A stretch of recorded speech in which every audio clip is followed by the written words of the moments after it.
Well, we've been waiting for this one for a long time. Bob Buda is a certified Oracle DBA, that's database administrator, and he is an expert extraordinaire on all things database design, development, administration, and security. So we're going to test Bob today a little bit about databases and a little bit about what Bob, you and I have sort of humorously referred to as the elevator speech. So welcome, Bob Buda. It's great to have you on CyberSip. Thanks, Kevin. Nice to be here. So I thought it would make sense to start first in your area of expertise, because then maybe you'll want to come back because I've asked you about something that you're here to talk about. So let's start with database design and security. Now, I will confess I had a few cases many years ago, IP cases involving database design and security. So I know a little bit about it, but I'm probably not much farther ahead of our average member of the audience who's thinking, yeah, I know what a database is, but I've never designed one, I've never managed one, and I certainly don't know much about how to ensure its security. So for the benefit of those of us who want to know more about database design and security, but don't know much about it now, walk us through it. Okay, so I guess we'll start with what database design really means. When we use databases for all kinds of things. They can be payroll systems or product information, product management systems, product information systems. Let's take, for example, product information systems, where we'll have product formulations in the database. We'll have information about, let's imagine it's a chemical company. We'll have information about the toxicity levels of the different chemicals, health and safety information, what to do if something gets in somebody's eyes while they're handling it, what to do if the truck crashes and it's on the street and firemen have to put out a fire, what to use for that. So these are all kinds of information that we put in a database, but we can't just take all that stuff and stick it in a database, right? We have to organize it such that sometime later, when we need to get that information out, we can write programs that will understand where to get the data from. So typically they'll go into what's called tables, and inside those tables there are columns. And so database design means deciding what tables need to be there, what columns need to be in those tables, and what information needs to be inside of each of those columns. And then there's a bunch of other things that go along with it. For example, indexes that you need to put on different columns in order to make the queries that bring that data out performant, to speed them up. So I assume that Excel is one example of a database product or service. So silly question. If I have access to Excel, what do I need my own database for? Can't I just use one of the myriad database products that are already out there? So Excel is not quite a database product. It's database-like in the sense that on each Excel spreadsheet, that's kind of like a table. It's got a bunch of columns and a bunch of rows, but it's one table. A database is a collection of tables. So database products are things more like Oracle or SQL Server or MySQL. And what they do is they give you the ability to organize tables into, for example, what they call schemas. So you could group a bunch of tables together into schemas, and then you can give, and this is where security comes into it, you can give individuals access either to the entire schema that has all the tables in it, or to specific tables in that schema, or even to specific rows, and columns within those tables. So that's where things like, an Excel spreadsheet are very, very useful for lots of things, but not for things like organizing product information systems that have secure data, because you just can't get that granularity of security. And also there's just a whole lot of functionality that you can get from database systems that you wouldn't get from an Excel type of a product. And again, I'm not saying they're not useful. Excel and Google Sheets, and the various different types of spreadsheets that are out there are fantastic tools, and we all use them all the time. So let's say we're one of many organizations that has customized databases for our operations. Where does the concept of data security come in, Bob, and why is that so important? I assume, for example, that depending on what type of business we're talking about, we could be talking about financial information, Mhm. personally identifiable information, protected health information. So, how do you go about building the critical layers of security into those databases to make sure that that data is protected? Um, so before we go there, let's talk about why security is important. Yes. Um, there are a number of things that can really hurt your business if you don't secure your data. Things like data breaches. Mm-hmm. So if you have a bunch of customer data and that customer data gets captured by hackers Mm-hmm. and put out on the dark web for sale, obviously there's reputational damage and there's legal risk. Mm-hmm. So that's one example. Another example is competitive risk.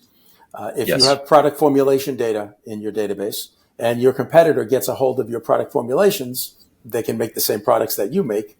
Obvious risk there. So those are two examples of why security matters, and what it is. As far as implementing security, there are some basic rules or some basic tenets of security that we always try to follow.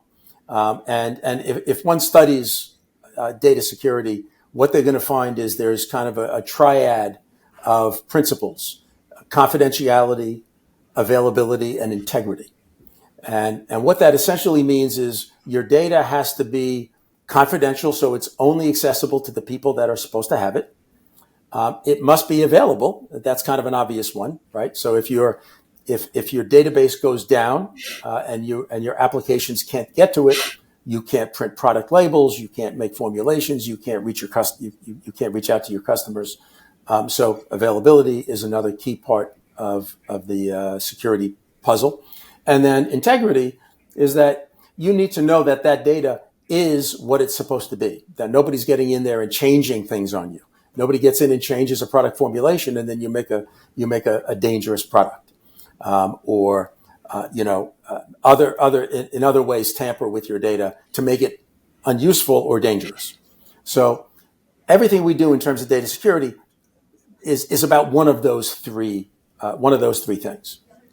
And probably the easiest way to think about how to get started with security is to look at there's various frameworks, published frameworks that are out there that outline best practices for security.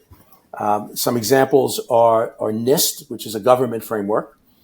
They have a set of practices that one would follow in order to keep it secure. There's ISO 27001. So those are two examples. There's a few others. And essentially, they all will capture, if you take any one of those, it'll capture 95, they're 95% the same. And there may be some, let's say government specific things in NIST. And there may be some commercial specific things in ISO 27001 or especially the European frameworks for personal identifiable information and things like that. But if you take any one of those and implement, all of the framework there, your data is going to be very, very secure. And most companies don't even approach implementing all of those all of any of those frameworks, all of the principles in any of those frameworks. I know we're gonna come to our elevator speech, and we may talk about a term that's near and dear to my heart, the risk assessment. But you mentioned NIST and ISO, and my question for you is: does it matter what framework an organization uses? Let's say you're a small to medium sized business. You're not particularly regulated, although these days I think everyone is indirectly regulated. So, what by that I mean, if you're a vendor who's working for a regulated entity, you're probably going to have to comply with at least most of that vendor's own data security requirements. Otherwise, you're not going to be able to do business with that entity. So with that said, what are you seeing out there? How does an organization go about, an unregulated organization, go about selecting one of those frameworks? So it really does depend on your industry and how you're regulated, and who you do business with. So you actually said it very well there, right? So if you're a regulated industry, those regulations will determine which framework you have to use. And if you're a vendor to a regulated company, the regulations they're subject to will impact you. There's more and more what they call third-party risk assessment being done. So if you're a vendor to a company that's regulated, let's say by DoD,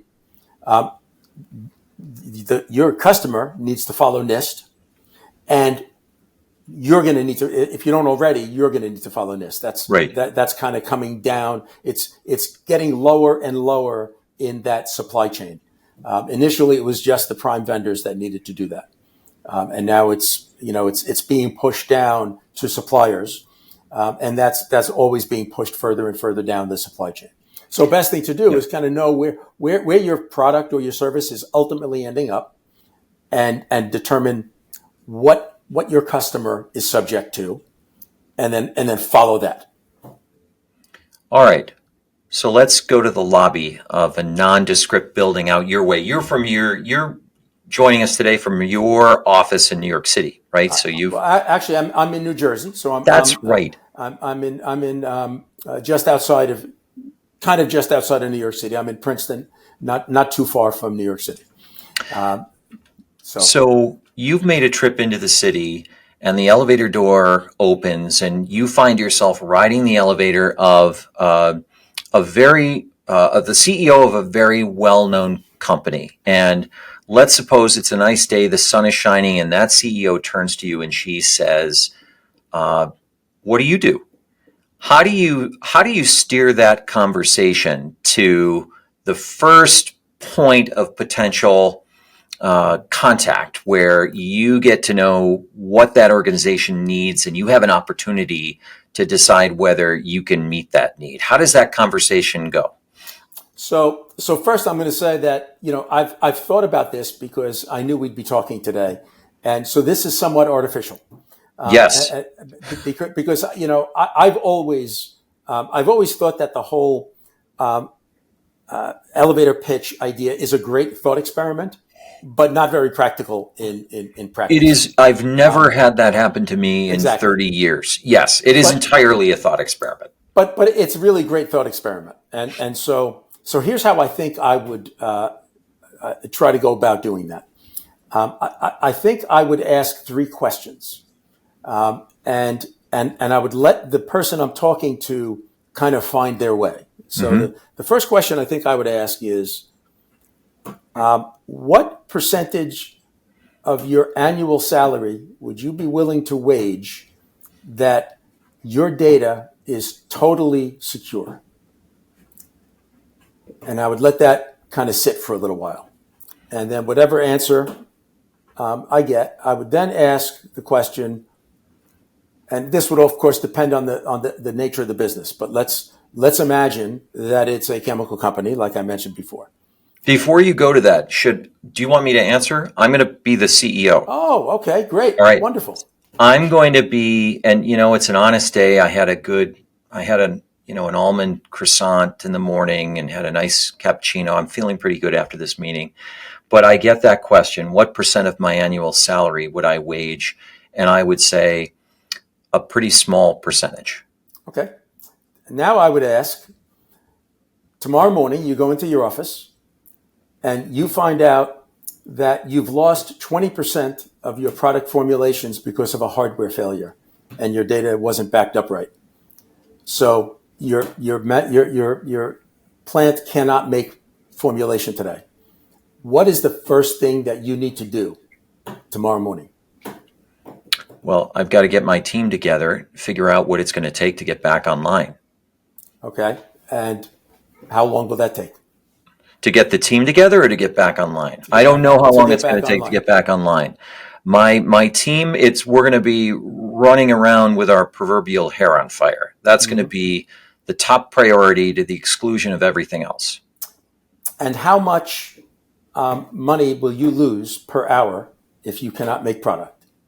That depends, of course, on our margins, but our ability to produce product is everything. If we can't do that, we can't keep the lights on. Can't pay the employees. Can't go after new business. Right. So that's the first question I would ask is about what happens if there's data loss. Mm-hmm. Then I would ask, now what happens to tomorrow morning? You didn't lose any data, but you found out that someone posted all of your customer data on the dark web. What are you going to need to do tomorrow? Well, I'm going to have a conversation with all of my customers and explain to them what happened and why and what we're doing to safeguard their data going forward. But they're probably not going to have a lot of confidence in me because I'm talking to them shortly after they've learned that I couldn't do the very thing that I'm now assuring them that I can. Or worse yet, I'm not going to assure them. I'm going to say, we understand this has happened. We're working the problem. We'll have an update for you shortly.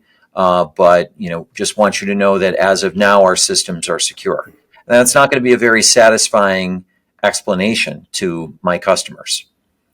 So now how do you feel about the first question that I asked you? Well, now I've got an existential threat, right? I at least arguably. So whether I can wage anything now I can't afford to wage anything. Now I think I've got to start from scratch. And I'm questioning the people around me. I'm questioning the people that are in charge of handling data, safeguarding data. I'm not at all convinced that I have the personnel and resources that I need to go forward. So that's why I would ask those three questions. And I would encourage anyone, any business owner or executive to ask themselves those three questions. Especially the ones, what does tomorrow look like? What are the specific things you would need to do if you lost data or if you had a breach? The specific, go through that full exercise. What's sure. And really going to look like that day? And we've omitted things. Obviously, we're contacting counsel. We're contacting our insurer. We're drawing together our incident response team. We're running our incident response plan. We're doing all of those things. But those questions that you put to me really crystallized the big picture issues. Yes, now I've got to execute my incident response plan. I've got to go to my backups to see if I can restore my operations from backups. I'm going to do all of those things, but all I can think about is what reputational harm have I suffered with my customers, and how am I going to put the genie back in the bottle? Because I know I'm not going to be able to do that. And am I going to have customers that trust me to work with them tomorrow or next week? Right. So, I think that, once someone goes through that mental exercise, what I would hope is that what their next thought is, okay, how do I increase my confidence that those things can't happen? What do I need to, we can never be 100%. Right. We can never. What we need to do is we need to get to the point where we'd be willing to wager a pretty significant amount of our annual salary. So how do we go from, the question is how do we go from the CEO that says not much to the CEO says, well, a lot, maybe 80%, because we know that we've done all that we need to do to ensure that we have the physical, electronic, and legal safeguards in place. So can we take this a step further? The CEO is they've finished responding to this incident. Yep. And now they're what one of my friends, we had him on the podcast a couple of years ago, calls post-boom. There's pre-boom, boom, and post-boom. So now what do? I come to you and say, okay, Bob, I remember having this conversation with you in an elevator. We couldn't finish it because I had to take the cell phone call that told me that everything was on fire back Mm-hmm. at the office. But I want to talk to you now because we're out of the proverbial woods. But I want to think about what steps we need to take as an organization going forward. Is this, I've got to get a CISO, I've got to implement MFA and endpoint detection. Is there a magic bullet or set of bullets that I can load Mm-hmm. the gun with here, or is it something more complex that I need to be thinking about a bit more holistically? Well, so um, you absolutely have to think about it holistically, and the best way to start that is with a policy. Um, a shocking number of businesses don't have a security policy, a data security policy. Many have security policies around their networks, but Mm-hmm. pay little attention to the databases within the servers. But some don't even have a security policy at all. So let's start with a security policy. And that's an exercise that the business needs to undertake to determine what needs to be there. And so clearly, there are some essential parts of the security policy, things like MFA, Mm-hmm. which are very low hanging fruit, very Sure. easy to implement, very inexpensive to implement, and very effective for stopping certain types of problems. So, they're very effective at stopping hackers from getting into the network, and even into the database to a large degree. So that's kind of a no-brainer. You have to do MFA, but there it needs to go much further than that. So from a database perspective, we need to have classifications of data. So in other words, every piece of data in the database needs to be classified as whether it's sensitive or not. We can't just assume everything is sensitive, because if you lock everything up, nobody can do their job. So there are some things that are sensitive, there are some things that are not, and they need to be Sure. treated differently. And in order to effectively treat data differently, they need to be classified. So we have to have sensitive data and non-sensitive data. We need to determine how much we need to protect that sensitive data. Does it need to be masked when viewed by internal users? Are there only certain users that can see the real data, or Mm-hmm. are all internal users okay to see it? What about data that customers see? How much of that can be exposed, or how much of the data can be exposed to the customer? So all that kind of stuff should be laid out in the security policy. And then there is more technical things in the security policy, like, for database users, what kind of password protections are there? How often do they need to change their passwords? How strong the passwords needs to be? All those kinds of things. All should be laid out in the policy, because if you don't have the policy written, you don't know what you're measuring against. So that's kind of thing number one, is have the policy, then determine everything you need to do to implement that policy. Mm-hmm. And I'm going to skip all that, because the most important thing, it's table stakes to have all those things. You need to have those things. Right. Agreed. And many companies get that far. They do have a policy. They do put in processes to manage their data, and they put in processes to back up their data, and to have disaster recovery in place and things like that. I would say the next most important thing, if we're talking to lots of companies out there, is testing. Testing DR, testing disaster recovery, testing backups, and testing security Mm-hmm. is not done enough, and it needs to be done a lot more. And it's absolutely essential. I can't tell you how many times I have seen backup environments. Since we're a database team, that we think in terms of backups and disaster recovery from a database perspective, and frequently, we find new customers. First thing we do when we come into a customer site is we do an assessment of their disaster recovery, of their backups, of their whole configuration and all that. very frequently we find that they don't really have the backups they think they have. Meaning, backups were configured at one point, and then stuff changed, and Right. and it was never reconfigured. So they have backups, and they run every week. Mm-hmm. But if they have to restore, they're not going to get all their data back. And that's why the example I gave in the elevator was, what happens if you lose 20% of your data? Because it's the 20% that was archived, and it's no longer on the main drive, Mm-hmm. and it doesn't get backed up anymore. And we've actually seen that exact thing happen. So testing recovery is really, really essential, and it's a lot of work, and it takes staff time, and it takes a dedicated team or individual to do that. But if you don't do it, you really can't wager 80% of your income that your data is protected, because you don't know it unless you test it. So I would say that's, if you want to get to the place where you could be totally comfortable that you can wager a lot of your money, test. Mm-hmm. At least semi-annually. Right. If you have the luxury, quarterly. Mm-hmm.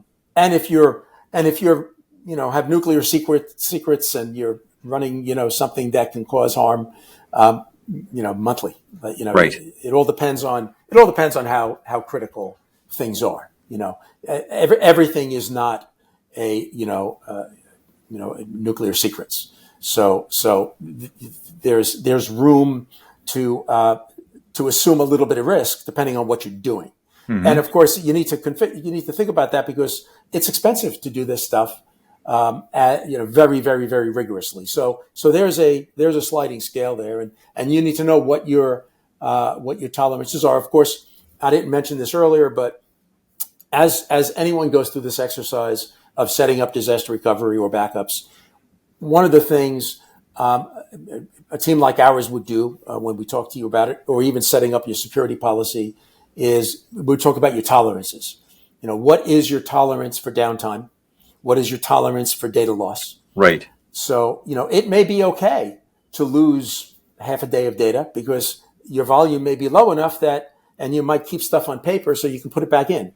And if you can save, $50,000 a year by accepting a half a day data loss, it may be worth doing that, for you. So you do need to identify what your tolerances are for pain, in those various ways. Pain of losing data, pain of being down.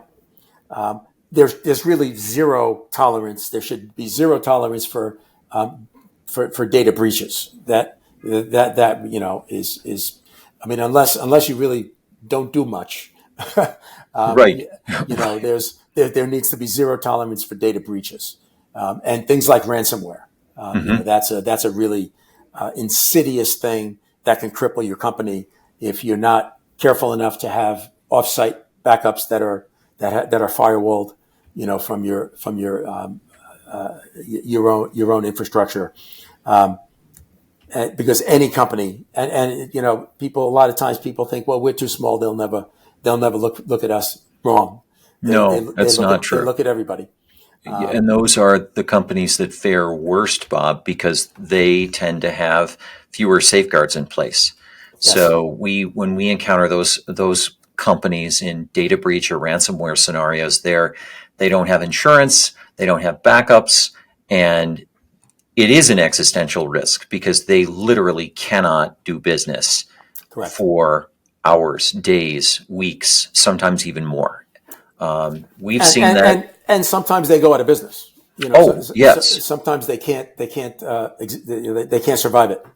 Yep. So it is an existential risk. So I don't mean to put you on the spot, but we talked about data security policy. Mm-hmm. We talked about testing. What's next? So we've got those elements in place. Is that everything? Are we good? Or should we be thinking about something else? Well, so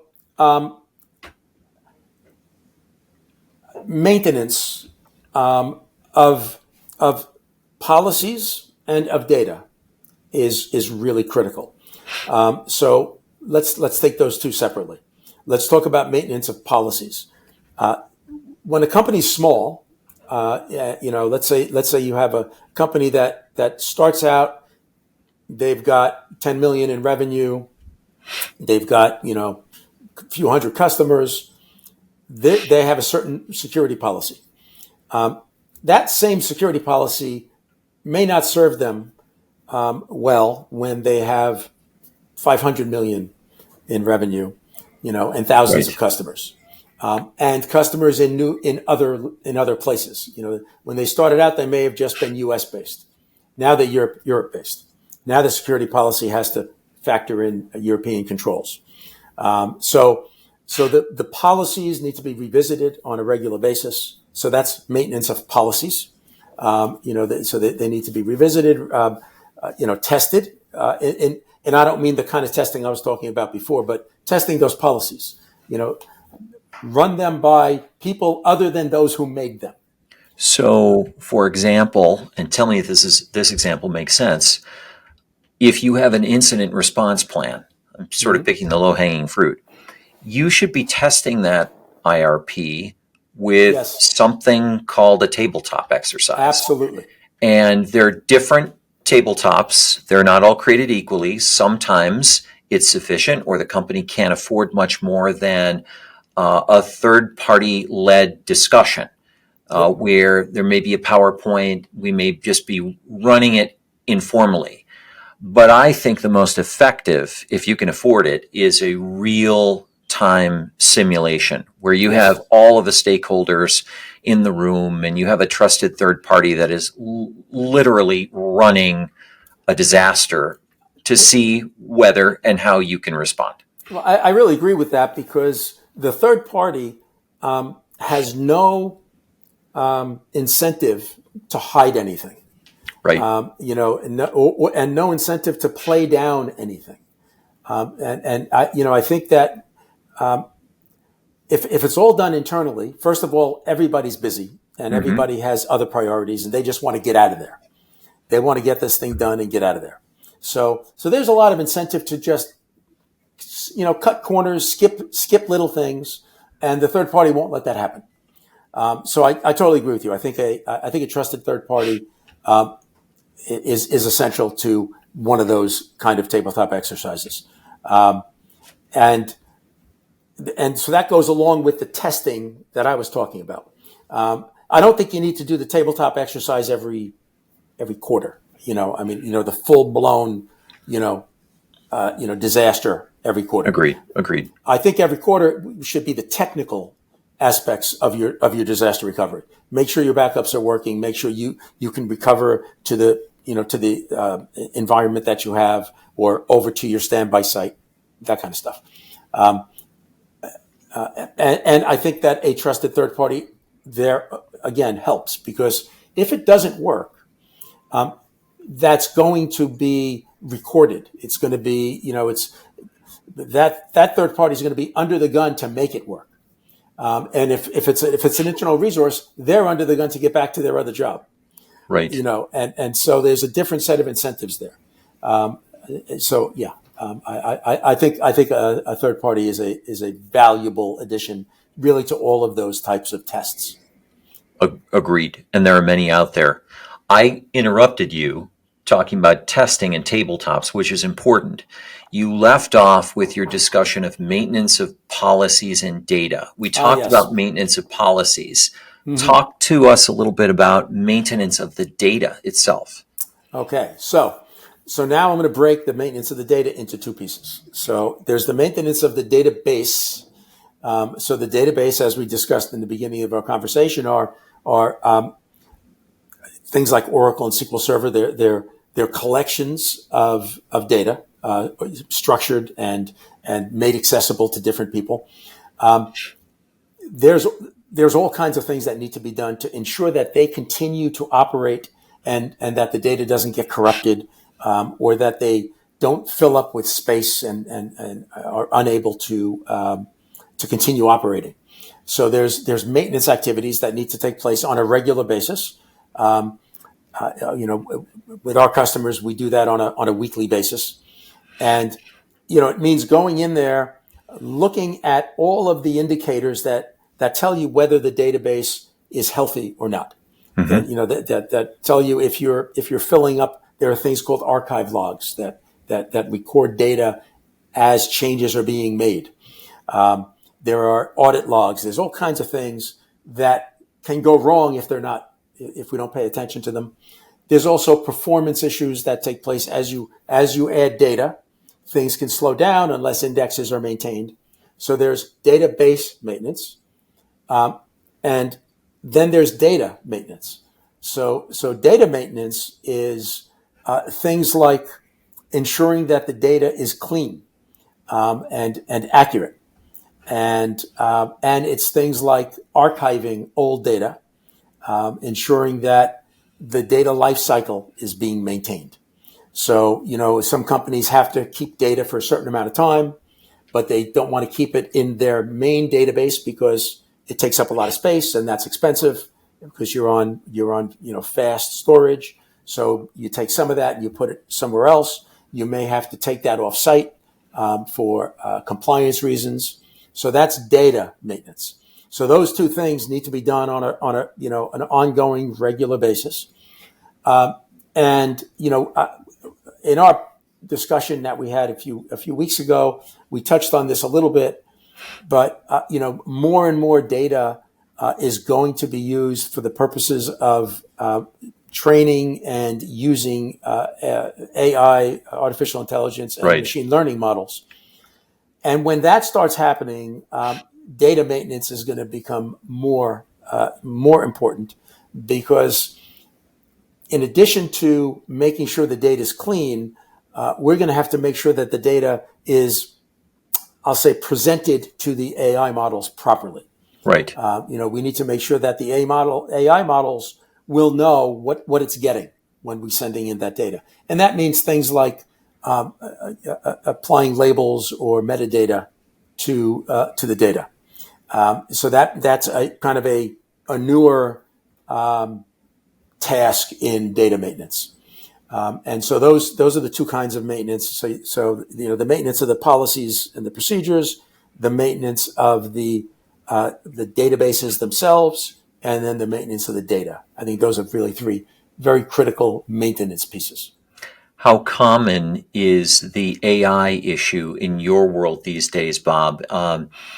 Our people are focused on OpenAI, ChatGPT, and some of the other well-known outside large language models, but many businesses have already done this, and I think many will, maybe in my world, the world of the law firm, will continue migrating to their own private large language models to facilitate in-house work without supplying confidential or protected data to an open source.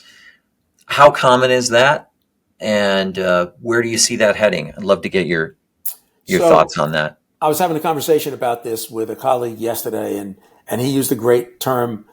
Most customers that we come across now are in a phase that he called AI curious, meaning what they're really trying to do is figure out the use cases. The one use case that everybody thinks about now is chatbots, and a lot of them already have that. Right. But there's a lot more that can be done with machine learning and with AI. Bigger companies and high tech companies have been using machine learning for a long time. But the advent of large language models like ChatGPT and Gemini and these other things have I think made so large language models are a type of machine learning model. And the advent of large language models, I think, have made machine learning accessible to the rest of us now. And so a lot of companies are really in the early stages of thinking about, they have all this data. They have tons of different kinds of data in all different databases and in unstructured data, lots and lots of PDF files and spreadsheets and all this kind of stuff, images. What can they do with it? So, I wouldn't say that there's a common use case that I've seen. It's really right now for my customer set, just the beginning of thinking about what can we get out of this? What can we do with it? And, once they figure out what they can do with it, the next challenge will be how to do it, and picking the tool sets, to do that. There are, as you mentioned, some main models out there that everybody knows about, but there are probably thousands of other lesser known models in the open source world. So there's going to be a lot of work to be done in choosing models that make sense for whatever the use case is, and then in building pipelines to get your data from where it is now into either a vector database or some other form where you can use it to either train the model that you choose or to use it to do inference on when you're pulling the data out of the model. And there's going to be just a whole lot of technical plumbing to be done once the use case is determined. It sounds like it. So if you're AI curious, as you said, you're a company that's AI curious, you've got to work to build that use case, and then you move from there to the technology to actualize that use case. And then I suppose you've got to get some history. You've got to see how it works. You've got to tinker with it. Yes. And only in that actual experience phase are you going to know whether it works or not.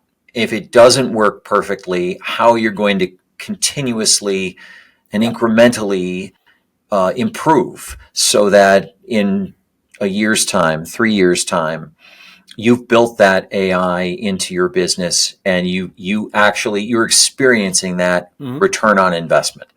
I think that the real key for business leaders is to choose use cases that have value, even if it wasn't AI.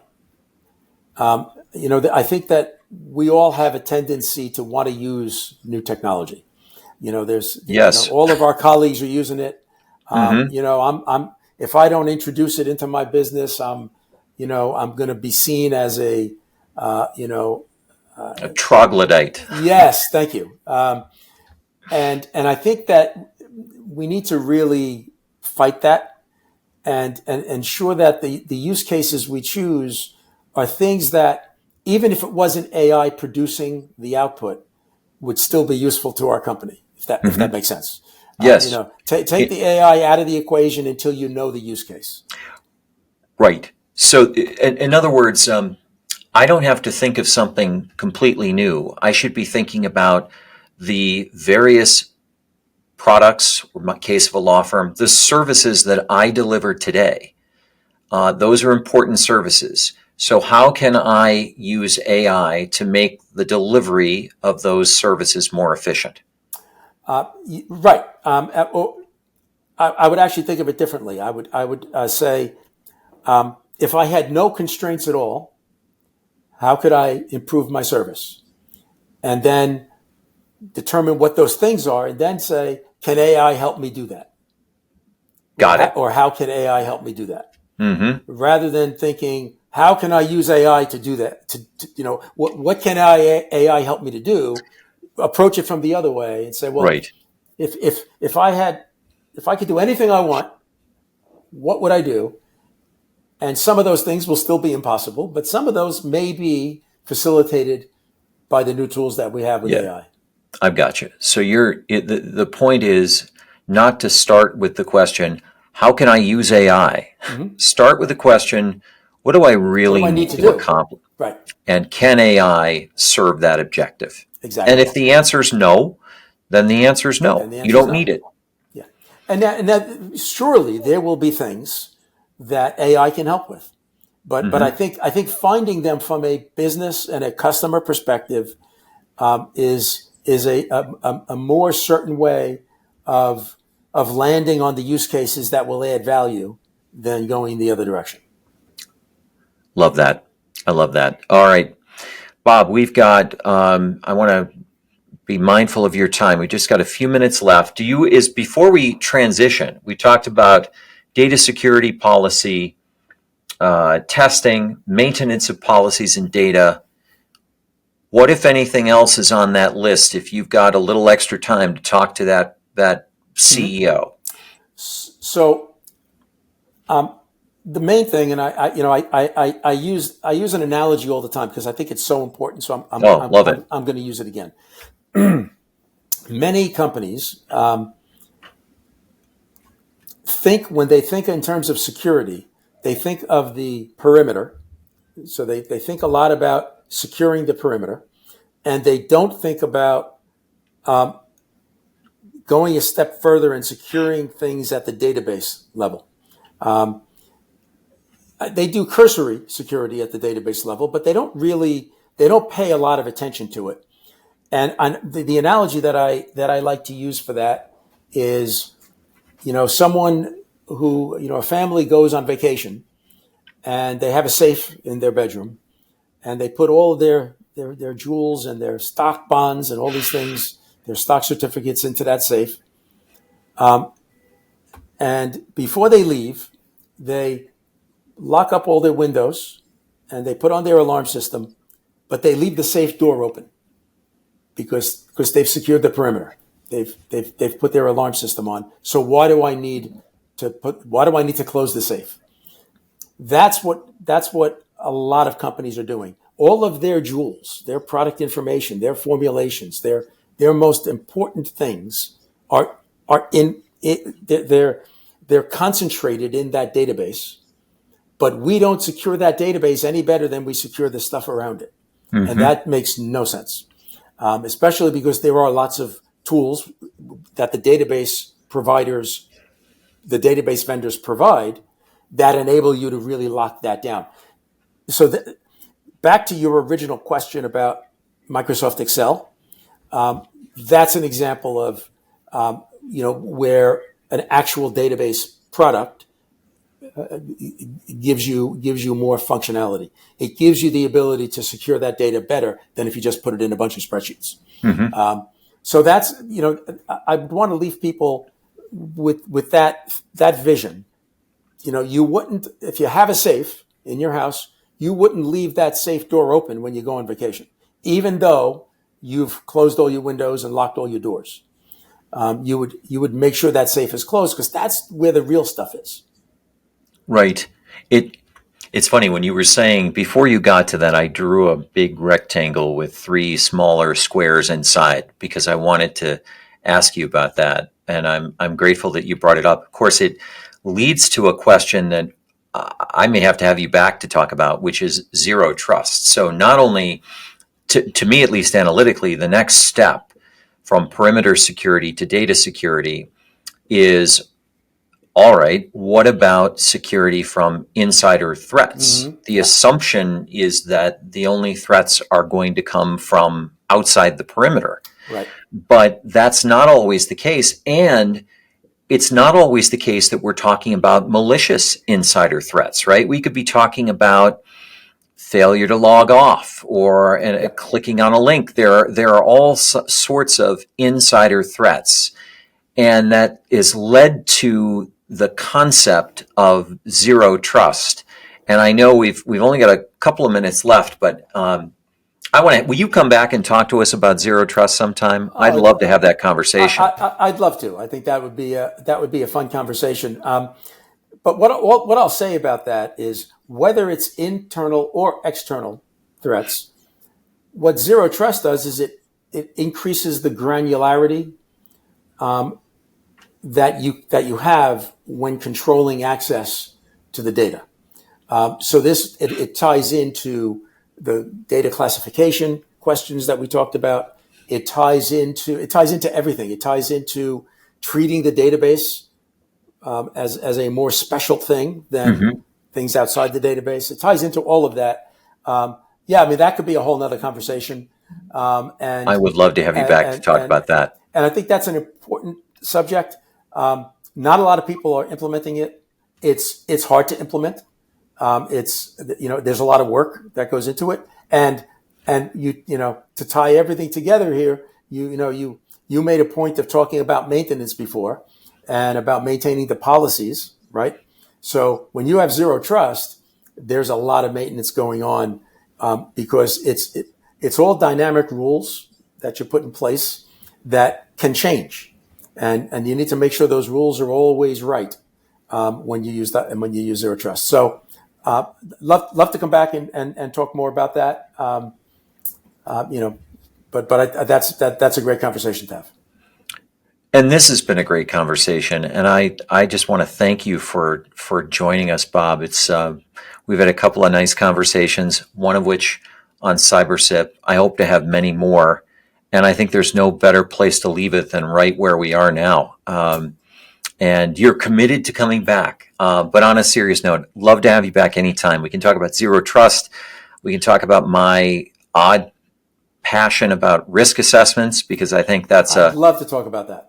I think it's important. And I think what we're seeing is it used to be, even as recently as 2 years ago, smaller, mid-sized businesses could essentially ignore these things because the answer always was, well, you're not publicly traded or regulated. You don't have to worry about this. If you're doing business with a regulated entity or an entity that is subject to any of these more stringent requirements, you're going to have to comply as well, because you as a vendor are an extension of that entity. Yes. And if they don't meet those requirements either directly or through you, at the very least, they're going to ask the question, do we really want to go with this vendor, or do we need to safeguard ourselves by going with a vendor that can comply with these more stringent requirements? Yeah, that's 100% right. And we, as a service provider to financial companies, we have to comply with the security regulations that they have to comply with, and so we get pages and pages of third-party risk assessments that we have to complete all the time, and we're a very small company, right? So size does not get you out. It's not a get out of jail free card. Right. You have to be just as rigorous with security as if you're GM. Well, that's an even better place to leave it. Bob Buda, thank you so much for joining us on CyberSip. Thanks, Kevin. Thanks for having me. My pleasure. And thanks to all of you. We will be back soon with another episode. The CyberSip podcast is available on barclaydamon.com, YouTube, LinkedIn, Apple Podcasts, and Spotify. Like, follow, share, and continue to listen.